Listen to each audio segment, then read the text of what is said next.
Everyone good morning. আজি উৰুকাৰ বতৰটো চাওকচোন, ইমান কুঁৱলী। দেৱদীপুৰ আজি প্ৰথম মাঘৰ বিহু। আমি খোৱাৰ পৰা উঠি আহিয়েই এয়া একদম মাছৰ বেপাৰী আহি গৈছে। আমি ককাইৰ পৰাই মাছ লওঁ সদায়, আৰু ককাই মানে প্ৰত্যেক বিহুতে আৰু চিতল মাছটো আমাৰ ঘৰতে দিয়েহি। এয়া চিতল মাছ ল'লোঁ 2 কেজি ওজনৰ। তাকে আপোনালোকক অকণমান দেখাই দিলোঁ, ভিডিঅ' কৰি ৰাখিলোঁ। উৰুকা বুলি বৰ বিশেষ একো আয়োজন নাই, এই মাছেই লোৱা হ'ব দিনত আৰু।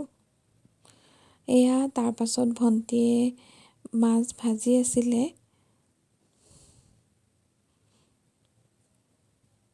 তাকো অকণ দেখাই দিছোঁ।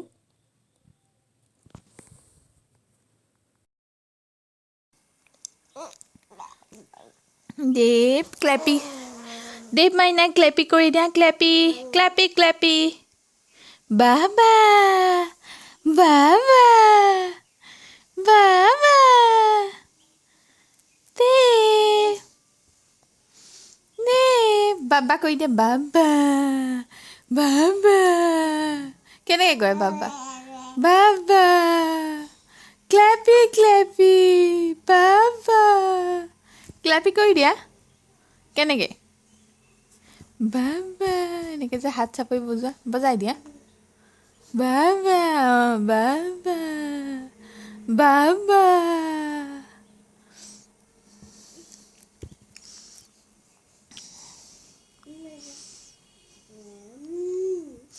দেৱ এইফালে চোৱা, এইফালে। এইফালে ধুনু মইনা। নমস্কাৰ দিয়া, নমস্কাৰ নমস্কাৰ। কেনেকৈ নমস্কাৰ দিয়ে? নমস্কাৰ দি দেখুৱাই দিয়া। ইমান বেছি বদমাছ হৈছে নহয়, অকণো ৰখি নাথাকে। এয়া চাওকচোন, একেবাৰে ইফালে গৈ আকৌ থিয় হ'লগৈ, ভয়ে লাগে পৰে বুলি। আৰু একদম কিবা এটা ক'লে মানে মানুহৰ আগত কৰিবলৈ টান পায়, আৰু কেমেৰাটো যে লৈছোঁ সি পূৰা গম পাই আছে। সেইকাৰণে মানে কিবা এটা কৰিবলৈ ক'লে নকৰে পটককৈ। জনাত জানে সকলোখিনি, কোনোবা সময়ত নিজে কৰি থাকিব, কিন্তু কোনোবা সময়ত ক'লে একদম কৰিবলৈ খুব টান পায়।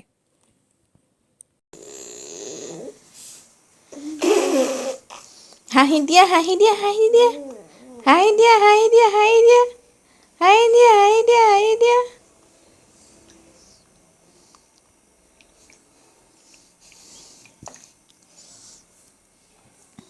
নাচিলে নাচিলে, বিহু অকণ নাচি দিয়া, বিহু নাচি দিয়া। নাচিলে নাচিলে নাচিলে নাচিলে ঐ, নাচিলে নাচিলে ঐ, আমাৰ দেৱে নাচিলে, আমাৰ দেৱে নাচিলে।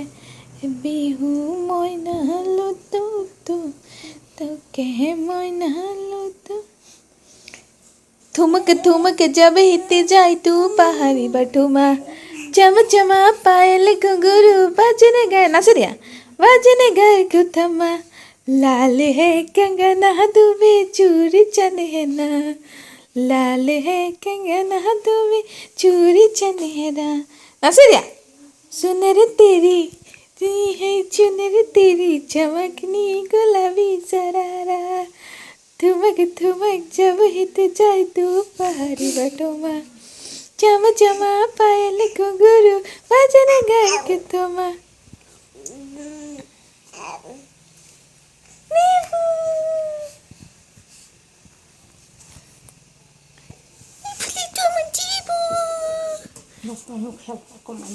দেৱু নাচিব নাচিলে, নাচিলে নাচিলে। দিনটো এনেকৈ ইহঁতৰ লগত সময়বোৰ কেনি পাৰ হয় মানে একদমেই ক'ব নোৱাৰোঁ। দিনটো পূৰা ইহঁতৰ লগতে এনি টাইম ব্যস্ত হৈ থাকিব লাগে। বিশেষকৈ দুয়োটাই পৰে দুখ পায় বুলি বহুত চিন্তা, কিন্তু উপায়ো নাই, এইটো বয়সেই সিহঁতৰ এইবোৰ কৰা। তাৰপাছত আবেলি সময়ত এয়া জেঠায়ে নাৰিকল লাডু বনাইছিলে, সেয়াকে অকণমান দেখাই দিলোঁ। আৰু আমাৰ এয়া দেৱুৱে নাৰিকল লাডু খাই পেলাই একদম যি চিঞৰি আছে।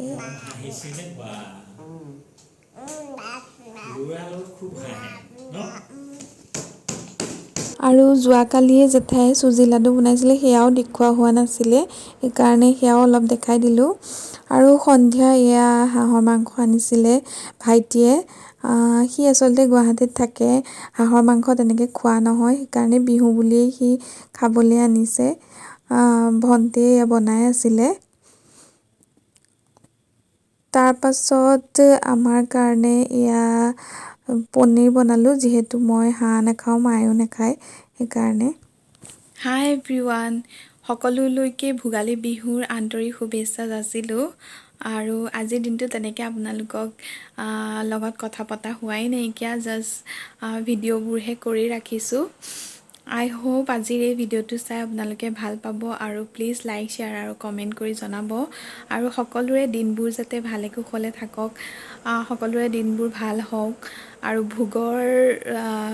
ভোগালী ভোগেৰে যাতে সকলোৰে জীৱন উপচি পৰক, তাকেই কামনা কৰিছোঁ। আৰু ভোগালী বিহুত বৰ বিশেষ তেনেকুৱা আমাৰ একো আয়োজন নাইকিয়া, ঘৰতে জাষ্ট মাছ লোৱা হৈছিলে, সেয়া দিনত সেয়া মাছ খোৱা হ'ল। এতিয়া ভাইটি আচলতে গুৱাহাটীত থাকে যে, সেইকাৰণে সি তেনেকৈ খাবলৈ নাপায়, আৰু বিহুটো বুলিয়ে হাঁহৰ মাংস আনিছে, আৰু সেয়াই সেয়া হাঁহ আনিছে কাৰণে সিহঁতি হাঁহ খাব, মইতো বাৰু হাঁহ নাখাওঁৱেই। আৰু মই পনীৰ বনাইছোঁ, সেয়া দেখুৱালৈ আপোনালোকক। সেয়াই আজি আয়োজন, বৰ বিশেষ একো আয়োজন নাই। আৰু লাডু পিঠা বুলিও তেনেকৈ বিশেষ একো বনোৱা হোৱা নাইকিয়া ঘৰত, জাষ্ট চুজি লাডু আৰু নাৰিকলৰ লাডু বনাইছে, সেয়াই। বাকী তেনেকৈ একো বিশেষ একো ফূৰ্তি নাইকিয়া, যিহেতু মাঘ বিহু, আৰু দেউতালৈ এইকণ সময়ত বহুত বেছি মনত পৰিছে, কিয়নো মাঘৰ বিহুটোৰ লগত দেউতাৰ আচলতে সম্পৰ্কটো বৰ বেছি মানে কি বুলি ক'ম আৰু, বৰ বেছি টান আছিলে। দেউতাই মাঘৰ বিহুটো খুব বেছি ভাল পাইছিলে, আৰু আগতে আমাৰ চোতালতে মানে মেজি, আমাৰ ইফালে যিটো ভেলাঘৰ বুলি কয়, ভেলাঘৰ সাজিছিলে, বা হাৰ্লি ঘৰ, সেই সাজেই মানে প্ৰত্যেক বছৰে যেতিয়া ভাল অৱস্থাত আছিলে, আৰু আমি সৰু আছিলোঁ তেতিয়া, তাৰপাছত সেই সাজেই মানে, আৰু দেউতাৰ সেইটো ফূৰ্তি বৰ বেলেগ ধৰণৰ, একদম নৰা কাটি আনিব, কাটি আনি পেলাই হাৰ্লি ঘৰ সাজিবই, আৰু মানে কাৰো সহায় নলয়, দেউতা অকলে সকলোখিনি কৰিছিলে। আৰু ওচৰৰ যিখিনি আমাৰ একেবাৰে মানে আপোন ঘনিষ্ঠ মানুহখিনি আছে, সকলোৱে মিলি আমি মানে গোটেই মাঘৰ মাহটো খানা খাইছিলোঁ। এনেকুৱা হয়, আজি কোনোবাই ৰুটিটো দিলে, আজি কোনোবাই মাংসটো দিব, তেনেকৈ মানে যাৰে যেতিয়া সময় মিলে তেনেকৈ মানে মাজে মাজে খাই থকা হয় গোটেই মাঘৰ মাহটো। আৰু শেষত একদম বৰসবাহ পাতি পেলাই ডাঙৰকৈ ভোজ এটা পতা হয়। এতিয়াতো সেইবোৰ ফূৰ্তি নায়েই, দেউতা বাৰু অসুস্থ হৈ থকা আগৰ পৰাই হাৰ্লি ঘৰ সজা বন্ধই কৰিলে, কাৰণ মানুহবোৰৰ মনবোৰ আজিকালি একদমেই নিমিলে, তো সেইটো কাৰণে দেউতাই ভাল নোপোৱা হ'ল এইবোৰ সাজি কৰি, আৰু তাৰপাছত সেয়া অসুস্থ হৈ বহুত দিন পৰিয়ে আছিলে বিচনাত। সেইকাৰণে হ'লেও দেউতাৰ মানে এই বিহুটোৰ লগত সম্পৰ্ক বৰ বেছি টান, আৰু মানে খুব ফূৰ্তি কৰিছিলে এই বিহুটোত, বাকীবোৰ বিহুতকৈও মানে বেছি এইটোত বিহুত খুব বেছি ফূৰ্তি কৰিছিলে। তো সেই পুৰণা সৰুকালৰ স্মৃতিবোৰ আচলতে আজি মনত পৰিছে। বাকী কিনো ক'ম আৰু, সকলোকে আকৌ পুনৰবাৰ ভোগালী বিহুৰ শুভেচ্ছা যাচিলোঁ, আৰু ভিডিঅ'টো শেষলৈকে চোৱাৰ বাবে সকলোকে বহুত বহুত ধন্যবাদ। আজিলৈ তেনেহ'লে আহিছোঁ, আজিৰ বাবে বাই বাই। আমি বিহু বুলি ঘৰলৈ যোৱা কথা আছিলে, কিন্তু বিহু বুলি ঘৰলৈ যোৱা নহ'লে, কাৰণ ওচৰৰে বৰমা এগৰাকী ঢুকালে, সেইবাবে তাতো ইমান বৰ বিশেষ একো বিহুৰ আয়োজন নাইকিয়া, সেইকাৰণে বিহুলৈ নগ'লোঁ। হাজবেণ্ডে ক'লে এতিয়া আহিব নালাগে বুলি, আৰু তো বিহু বুলি যিহেতু একো নাইকিয়া, সেইকাৰণে তেনেকৈ নগ'লোঁ। আৰু বিহুৰ পাছতহে যাম, আৰু সময় সুবিধাবোৰ মিলক।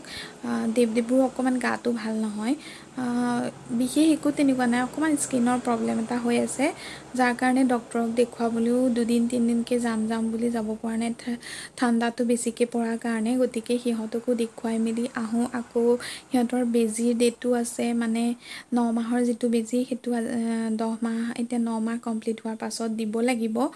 গতিকে বেজী চেজী দিয়াই মেলি তাৰ পাছতহে চাগে যোৱা হ'ব। বাৰু বাকী সেইবোৰতো ভিডিঅ'ৰ যোগেদি নিশ্চয় দেখিবই। এতিয়া সেইকাৰণে নগ'লোঁ আৰু আপোনালোকক কথাখিনিও জনাই দিলোঁ।